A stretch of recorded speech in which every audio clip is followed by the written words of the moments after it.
요나는 영화와 같은 인생을 살았습니다. 하나님의 부르심을 받았지만 그는 그것을 거부하며 도망갔습니다. 하나님께서 니느웨로 가라고 요나에게 말씀하셨지만 요나는 정반대편인 다시스로 가는 배 위에 올라탔습니다.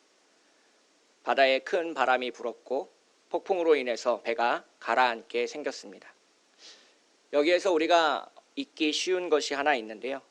요나의 불순종으로 인해서 배에 탄 모든 사람들이 위험에 처했다는 겁니다. 하나님의 말씀에 순종하지 않는 선지자는 다른 무고한 사람들을 위험하게 만들 수 있다는 사실입니다. 큰 파도가 멈추지 않자 요나는 자신을 바다에 던지면 많은 사람들이 살아날 것이고 바다가 조용해질 것이다 라고 말했습니다. 뱃사람들은 자신의 힘으로 힘껏 노를 저어 배를 육지에 대려고 노력했지만 불가능했습니다. 여기서 우리가 또 한 가지 눈여겨봐야 될 것이 있는데요. 그것은 이방인, 뱃사람들이 요나를 죽게 하지 않기 위해서 최선을 다했다는 사실입니다. 요나를 지키려고 열심히 노를 저었지만 그 뱃사람들은 실패하고 말았다는 사실입니다. 바다에 빠졌지만 요나는 죽지 않았습니다. 하나님께서 큰 물고기를 예비하사 요나를 3일 반낮 동안 물고기 뱃속에 가두셨고 여호와 하나님께서 물고기에게 명령하시니 물고기가 요나를 육지로 토해내었습니다. 여기까지가 우리가 잘 알고 있는 요나서 2장의 내용입니다. 유대인과 이방인에 관한 새로운 관점을 요나서는 우리에게 제시해주고 있다는 것을 알 수 있습니다. 우리는 흔히 성경을 읽을 때 이분법적으로 읽게 됩니다. 낮은 좋은 것이고 밤은 나쁜 것이다. 이렇게 생각하는 것이 이분법적 사고의 좋은 예입니다. 유대인은 좋은 사람이고 이방인은 나쁜 사람이다. 성경에서 흔히 보게 되는 이분법적 사고방식입니다. 선지자 요나도 그렇게 생각했습니다. 그래서 나쁜 니느웨 사람에게 하나님의 말씀을 전한다는 것은 있을 수 없는 일이기 때문에 요나는 도망을 쳤던 것입니다. 그러나 하나님의 생각은 요나와 달랐습니다. 하나님은 그 악한 도시 니느웨가 구원받기를 원하셨습니다. 특별히 선지자 요나를 통해서 하나님의 말씀이 울려 퍼지기를 원하셨습니다. 우리는 요나서를 읽으면서 요나가 물고기 뱃속에 있다가 구원받았다는 사실에 관심을 두고 읽게 되고 우리의 삶 속에서도 그런 놀라운 은혜와 신비가 일어나길 기도하기도 합니다. 하지만 중요한 것은 요나가 그 물고기 뱃속에 있었던 사건으로 인해서 변화받았다는 사실입니다. 요나서 1장에서 하나님의 부르심에 불순종했던 요나는 이제 달라졌습니다. 여호와의 말씀이 두 번째로 요나에게 임하셨고 니느웨로 가라는 하나님의 말씀하신 바를 선포하라 라는 명령을 받게 됩니다. 요나는 하나님의 말씀에 순종해서 니느웨로 들어가게 됩니다. 오늘 본문 가운데 첫 번째 우리가 기억해야 될 핵심 포인트는 요나가 순종을 했지만 즐겁고 기쁜 마음으로 순종하지는 않았다는 사실입니다. 오늘 본문 3절을 보시면 니느웨는 큰 성읍이었고 사흘 정도를 걸어야 도시 구석구석을 방문할 수 있는 큰 도시였습니다. 사람이 하루에 대략 10리 정도를 걸어갈 수가 있는데요. 10리는 대략 40km 정도가 됩니다. 니느웨라는 도시의 둘레가 대략 120km 정도 되는 큰 도시였다라고 우리가 상상해 볼 수 있습니다. 그런데 4절을 보면 요나는 하나님의 말씀을 그렇게 열심히 선포하지 않은 것을 알 수 있습니다. 성읍에 들어가서 하루 동안 다니며 외쳤습니다. 만약에 이 요나가 서울이라는 도시에 와서 말씀을 그렇게 선포했다라고 생각하면 1호선부터 9호선까지 모든 지하철역에 서서 하나님의 말씀을 선포해야 했을 것입니다. 그런데 그렇게 열심히 하나님의 말씀을 선포한 것이 아니라 1호선을 타고 서울을 관통하면서 하나님의 말씀을 선포한 것이다 라고 우리는 이해할 수 있습니다. 구석구석 다니며 많은 사람들을 만나며 열심히 하나님의 말씀을 전했다고는 믿기 어려운 장면입니다. 오늘 본문을 가르치시는 어느 목사님의 말을 빌리면 요나가 큰 소리로 선포하지 않았을 가능성이 높다라고 합니다. 아주 작은 목소리로 40일이 지나면 니느웨가 무너집니다 라는 선포를 했을 거라는 겁니다. 그만큼 요나는 니느웨에서 말씀을 전하는 것을 탐탁하게 여기지 않았습니다. 물고기 뱃속에서 살아나는 기적을 경험하지 않았다면 요나는 니느웨에 가서 말씀을 전하지 않았을 것 같습니다. 오늘 본문 속에 놀라운 숨어있는 사실은 하나님께서는 이 요나 선지자의 부족하고 부족한 순종을 사용하셨다는 겁니다. 이것이 우리가 오늘 본문에서 기억해야 되는 하나님의 은혜입니다. 요나는 40일이 지나면 이 도시가 무너질 것이다 라고 아주 짧게 선포했습니다. 니느웨라는 도시가 하나님께 어떤 죄를 저질렀는지, 그래서 하나님께서 어떻게 이 도시를 심판하실 것인지 자세하게 설명하지 않았습니다.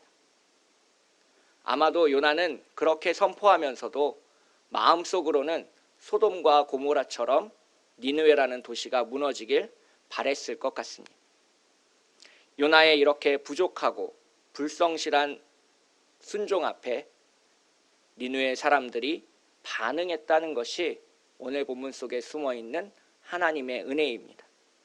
5절을 보시면 니느웨 사람들이 하나님을 믿고 금식을 선포하고 높고 낮은 자를 막론하고 굵은 베옷을 입은지라. 아멘. 하나님을 전혀 모르던 이방인들이 요나의 선포에 반응하여 회개한 것을 우리는 알 수 있습니다. 금식을 선포하고 굵은 베옷을 입는 것이 회개의 상징이기 때문입니다.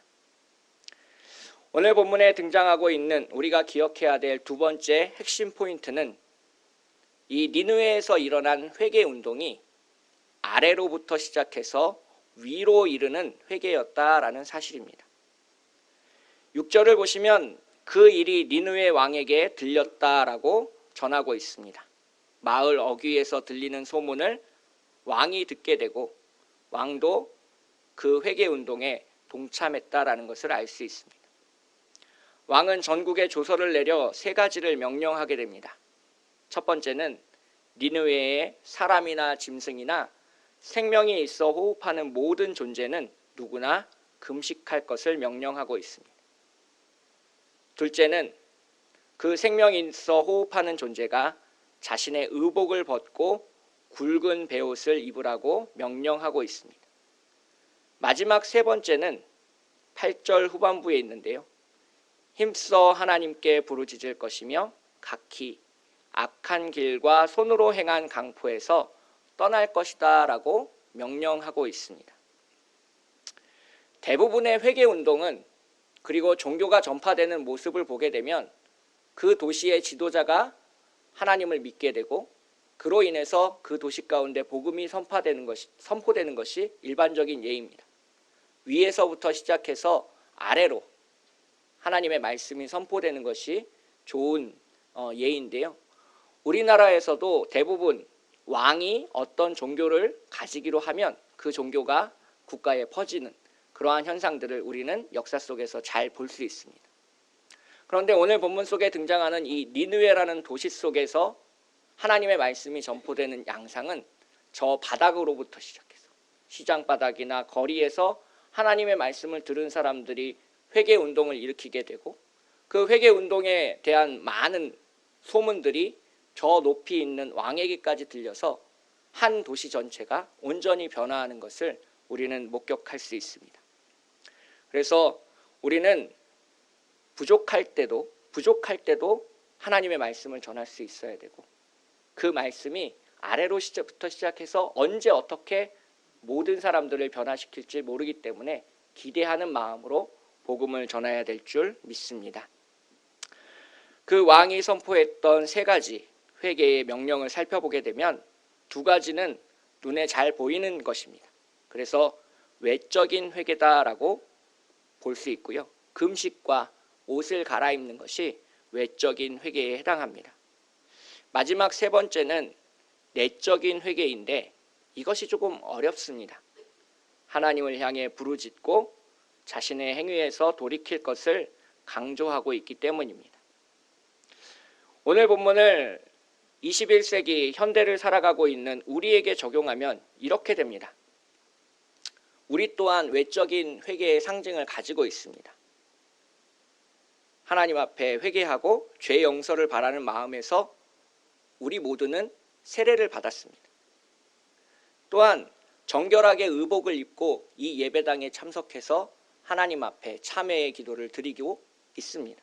이것이 눈에 보이는 회개이고 경건입니다. 이런 것들은 눈에 잘 보이고 많은 사람들이 잘 지키고 있습니다. 마지막 세 번째, 우리가 스스로 점검해 보아야 할 내용은 이것입니다. 우리가 진정으로 마음으로 회개하고 있는가라는 사실입니다. 하나님께 부르짖고 있는가? 우리는 우리가 서 있는 그 악한 길에서 돌이켜 올바른 주님의 길 위에 서 있는가? 그 길 위에서 주님만 바라보고 있는가? 오늘 본문을 우리의 삶에 적용하게 되면 그렇게 되게 됩니다. 가끔 제 설교를 듣고 불편하다고 이야기하시는 분들이 계십니다. 그런데 좀 신기한 일을 경험했는데요. 똑같은 설교를 제가 매주일 이제 인터넷에 올려놓으면 주변에서 목사님 말씀에 도전을 많이 받았습니다라는 그런 메시지를 받게 됩니다. 똑같은 설교인데 반응이 너무나도 달라서 제가 한동안 많이 고민을 한 적이 있습니다. 똑같이 메시지를 전했고 똑같이 본문에서 출발해서 하나님의 말씀을 전했는데 누군가는 불편해하시고 또 다른 누군가는 도전을 받았다라고 이야기하는 것일까라는 고민을 한 끝에 내린 결론은 사람들이 설교를 통해 기대하는 바가 서로 다르기 때문이다라는 것을 알게 되었습니다. 어떤 사람들은 설교를 통해 정보를 얻고 싶어 합니다. 성경에 있는 풍성한 지식을 자기 것으로 소화해서 자신의 삶이 더 윤택해지길 바라는 그런 분들도 계십니다. 또 다른 분들은 설교를 통해서 위로받고 싶어 합니다. 저도 그렇습니다. 설교를 통해서 위로받고 싶어 하고 우리의 어려움을 치유받고 싶어 합니다. 또한 성경에는 실제로 우리를 위로하는 수많은 말씀들이 있습니다. 이사야 40장 1절 2절을 보시면 너희는 위로하라 내 백성을 위로하라 너희는 예루살렘의 마음에 닿도록 말하며 그것들에게 외치라 라고 이사야 선지자에게 하나님은 말씀하고 있습니다. 예수님도 이 땅 가운데 오셔서 우리에게 위로하시는 말씀을 많이 전하셨습니다. 대표적으로 마태복음 11장 28절의 말씀을 예로 들 수 있습니다.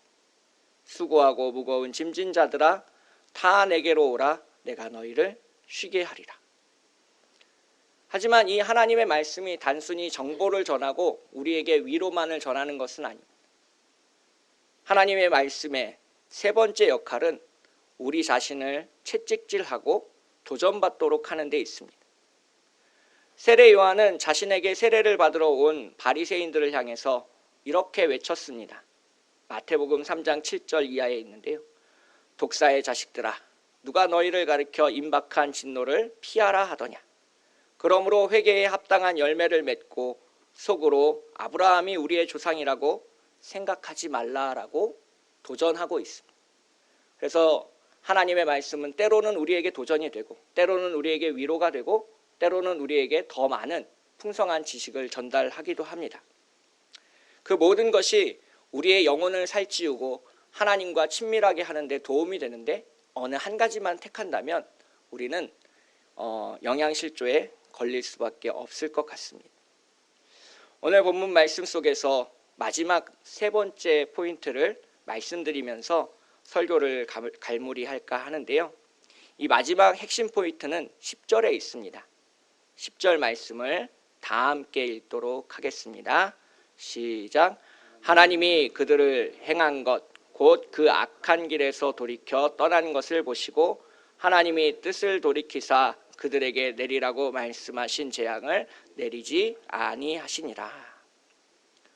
오늘 본문 속에 숨어 있는 두 번째 하나님의 은혜는 하나님께서 자신이 계획하셨던 뜻을 돌이키셔서 재앙을, 심판을 내리지 않았다는 사실입니다.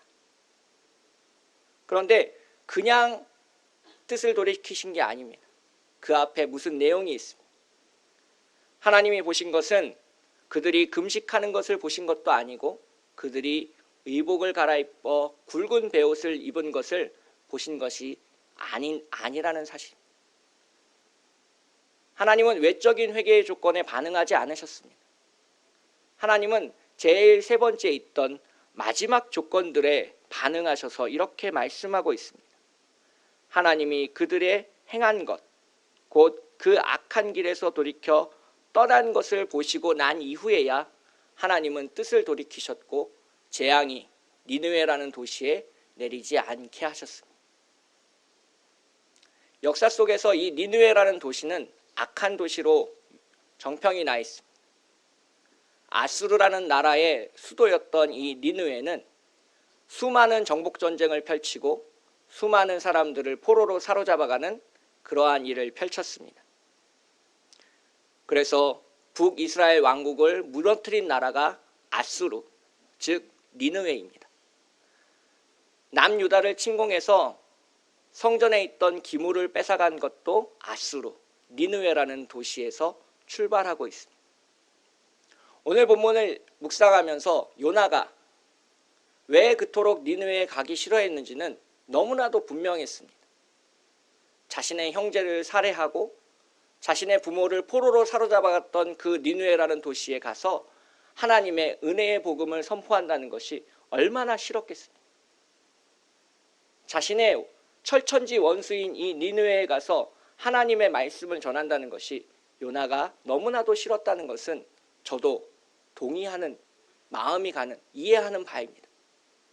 그러나 하나님의 계획은 우리가 가지고 있는 상식이나 그런 감정을 다 떠나서 이 세상의 모든 사람을 구원하시기로 작정하신 하나님의 은혜를 이 요나서를 통해서 보여주고 있습니다. 오늘 우리가 읽는 이 요나서는 바벨론 포로 시대에 읽혀지는 그러한 예언서였습니다. 그래서 수많은 유대인들에게 오늘 본문은 도전이 되는 본문이었습니다. 자신들에게는 수많은 선지자가 찾아와서 하나님의 말씀을 전하고 너희가 어떤 죄를 저질렀고 너희가 어떻게 길을 돌이키지 않으면 하나님께서 심판하실 것이다라고 수많은 선지자가 와서 이야기했습니다. 엘리야 선지자, 이사야 선지자, 예레미야 선지자, 호세아 선지자, 아모스 선지자, 수많은 선지자들이 예루살렘 땅에 와서 너희가 하나님의 말씀을 듣고 회개하고 돌이키지 않으면 이 예루살렘이라는 도시가 무너져버릴 것이다라고 수없이 하나님께서 많이 말씀하셨습니다. 그들에게 수없이 애정을 쏟으셨고 주님께서 말씀하셨습니다. 그런데 그 수많은 기회 속에서 단 한 번도 예루살렘은, 유대인들은 온전히 주님 앞에 회개하지 않았습니다. 그래서 예루살렘은 무너졌고 예루살렘은 심판을 받았습니다. 오늘 본문 속에서 등장하는 이 니느웨라는 도시는 악한 도시였고 수많은 사람들이 전쟁으로 포로로 사로잡혀와 있는 죄악의 도시였습니다. 우리의 눈으로 볼 때는, 우리의 관점으로 파악할 때는 무너져야 마땅한, 넘어져야 마땅한, 파괴되어야 마땅한 그런 도시였습니다. 그러나 하나님께서는 그들이 변화하는 것을 통해서 이 글을 읽고 있는 유대인들을, 그리고 여기 앉아있는 우리 모두를 도전하게 하시는 겁니다. 요나의 그렇게 불성실하고 짧았고 그런 순종으로 전해진 희미한 메시지가 한 도시를 바꾸고 한 임금이 주님 앞에 회개하도록 바꿨다는 놀라운 역사를 너희가 보지 않았네. 예루살렘과 비교하여 보라. 수많은 다윗 이후로 수많은 왕들이 있었고 수많은 예언자들이 그 예루살렘이라는 도시에 와서 주님의 말씀을 선포했지만 회개하지 않았던 그 예루살렘과 비교하여 보라는 것입니다. 오늘날 한국교회에 하나님은 또 다른 도전을 던져주고 계십니다. 우리가 주님을 향해 부르짖고 우리의 악한 행실에서 돌이키지 않는다면 우리 또한 예루살렘과 같이 심판을 피할 수 없는 그 상황에 설지도 모른다는 사실입니다. 주님의 은혜 가운데서 진정으로 회개하며 진정으로 기도하며 주님께 부르짖으며 주님을 향해 길을 돌이키는 우리 모두가 되시기를 축복하겠습니다. 함께 기도하겠습니다. 사랑과 은혜가 풍성하신 하나님 아버지, 주님의 은혜 가운데 서게 하여 주시옵소서. 악한 니느웨라는 도시를 주님의 종 요나를 통하여 회개하게 만드신 것처럼 이 서울이라는 도시를, 이 서초구라는 작은 마을을 주님께서 참빛교회를 사용하시어 주님의 말씀을 전하게 하시고 변화시키시고 주님을 향해 회개하며 우리 자신의 길을 돌이키도록 붙잡아 주시옵소서. 어두운 시대 가운데 주님의 빛을 전하는 교회가 되게 하시고 주님의 말씀을 순종하며 나아가 전하는 그리스도인이 되게 하여 주시옵소서. 거룩하고 아름다우신 우리를 사랑하시는 예수님의 이름으로 간절히 기도합니다.